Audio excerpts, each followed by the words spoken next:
Routine after work kapag walang overtime sa Japan. Hi dear, ako nga pala si Jeya, isang OFW at trainee dito sa Japan. Wala ulit overtime today, 4:30 PM nag-out na kami sa trabaho. At dito sa locker, gumugugol ako ng 5 minuto para magbihes ng mga panglabas na kasuotan.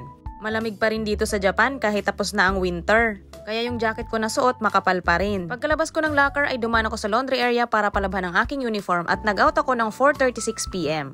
Okay na to, hindi masyadong pagod. Dumiretso na ako sa shoe locker at kinuha ko na yung aking sapatos. Pag mga ganitong buwan talaga, hindi kami masyadong marami ang overtime. Paglabas ko ng company, nagulat pa ako, nag-i-snow pala at napakalamig pa rin.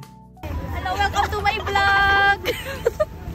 Nandito na rin ang mga panggabi. Itong si Mel tuwang-tuwa sa snow. Sumakay na ako sa bus at eksakto 4:45 PM kami bumiyahe pa uwi. After 25 minutes, pababa na ulit ako ng bus at ako ay dumiretso na dito sa palengke para mamili ng mga kailangan ko. Wala na kasi akong nakastock ng mga pagkain sa ref doon sa bahay namin. Napakalapit lang nitong pamilihan na pinuntahan ko sa babaan ng shuttle. Medyo mura yung mga bilihin dito pero nagulat pa rin ako sa presyo ng bigas na nakatinda dito. Halos 2,800 pesos ang 10 kilo. So ayun, tapos na akong mamili at magbabayad na lang. Ganun lang yung routine ko dear pag wala kaming overtime at wala akong gala. Pagkatapos kong magbayad ay dumiretso na rin ako ng uwi. Salamat sa panonood!